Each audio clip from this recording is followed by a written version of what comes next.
na al-adab al-arabi katika mambo ya lugha zimewekwa mutuni zaidi ya 20 kwa ajili ya hifadhi.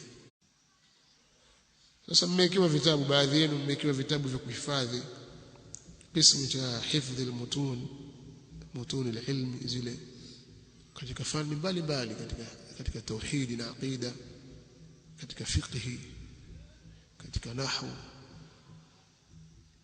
katika sarf, hadith na mengineyo katika masomo. Zimewekwa mutuni mbalimbali katika adab wal akhlaq na al-adab al-arabi katika mambo ya lugha zimewekwa mutuni zaidi ya 20 kwa ajili ya hifadhi. Lillahi alhamdu. Mwaka wa masomo uliopita kuna wengi katika wanafunzi wamezikamilisha hizi mutuni za ilmu, wamezihifadhi zaidi ya mutuni 20. Si mutuni tu, na wamehifadhi juu yake Qur'an.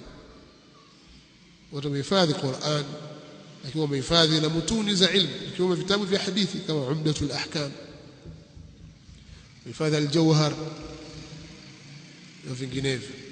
Kadhalika katika vitabu vya lugha al-adab al-arabi kama matn ya Banat Suad na vinginevyo. Wameweza kuhifadhi hivyo, na wewe pia waweza. Lakini mkitazama matni kama ya Banat Suad na abiyati zilivyo, unaona ngumu, lakini kitu kinahifadhika. Watu wamehifadhi na wameweza, na vinginevyo. Lamia ibn al-Warid katika adab zimehifadhiwa. Mutuni za fiqh kama al-Ghayat wal-Ikhtisar, matn ya Ibn Abi Shuja', Umdatul Ahkam ya Imam al-Maqdisi rahmatullahi ta'ala alayhi a'immatul muslimin. Sasa pamoja na kuhifadhi hivyo pia, lakini wanatakiwa hawa wasomeshwe. Alhamdulillah, baadhi ya mutuni zimesomeshwa hapa na nyingine zimebakia zitasomeshwa. Sasa nakusudia pia hawa ambao wanafuata wasizembee katika hili, wakaona kama vile wanapoteza muda. Ilmu, ukipewa fursa ya wewe kuhifadhi ilmu, ukapata fursa hiyo ukasimamiwa, ni khairun adhim. Kwa sababu nafsi yako tu unaweza kusema mimi ni hifadhi, lakini kwa sababu ya nafsi ilivyo unaweza kuhifadhi hapa usimalize mathalan thalathatul usul, usifike hata katikati mara una labda qawaid al-arba'a itakuwa ni nzuri zaidi. Uhifadhi nafsi na tabia kurukaruka. Lakini ukishasimamiwa kwamba unatakiwa ukamilishe hii, leo utasoma hapa mpaka hapa, kesho hapa mpaka hapa, ukamilishe hiki, alafu uje hiki, alafu uje hiki, wawekewa utaratibu na kusimamiwa juu, unajiona kwamba unakwenda sasa katika utaratibu wa sawa sawa. Hata katika kuhifadhi Qur'an, ukisema uhifadhi mwenyewe, utaanza kusoma mathalan nihifadhi huku, nianze kwenye Baqara au nianze juzu ya Amma, waweza kusoma huko, lakini huko pia kuna umuhimu, labda huko usifike mahali popote. Hifadhi Baqara umefika nusu umeacha, unaona ashraf an-nisa ina ahkamu nyingi, ngoja wahifadhi nisa, basi wahifadhi vipande. Lakini ukisimamiwa na ukapewa muongozo na utaratibu, wasikilizwa hatua baada ya hatua, unajua unafuata ule utaratibu. Kwa hiyo katika vitu ambavyo nataka kusema vya kuvitazama, pamoja na hii juhudi iliyowekwa binafsi, kwa maana mtu ana juhudi yako binafsi na irada ile na utashi na makusudio hasa na azma katika utekelezaji wa mambo, basi pia kuna kufuata huo muongozo. Kwa hiyo sisi tumeweka utaratibu huo, wewe uwe tayari kuhifadhi na wale waliohifadhi wawe tayari kusomeshwa vile walivyovihifadhi.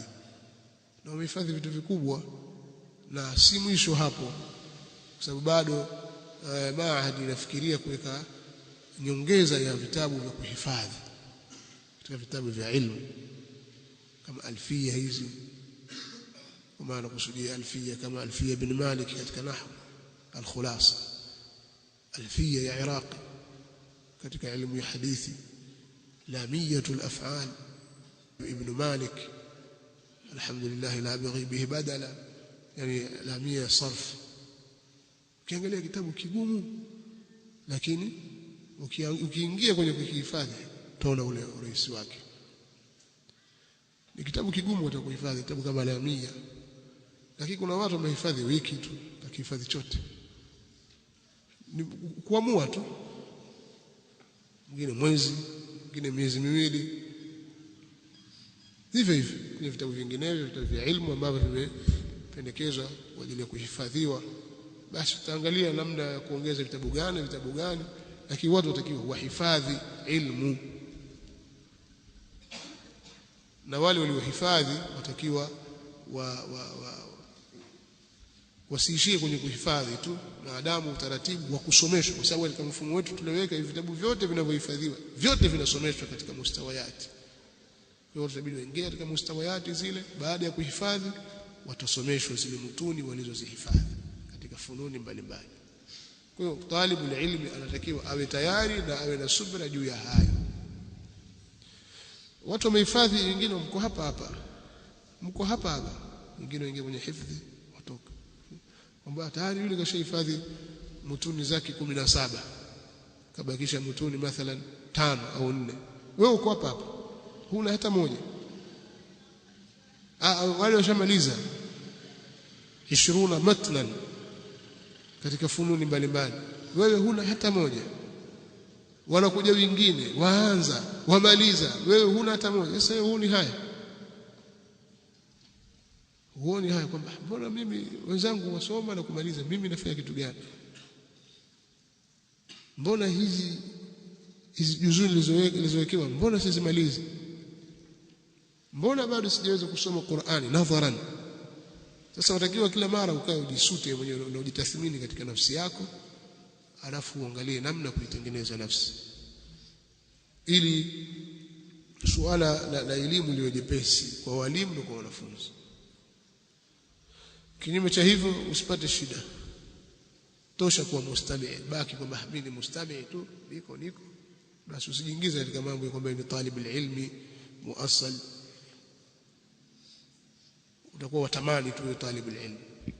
Falyu'adhdhin mu'adhdhin.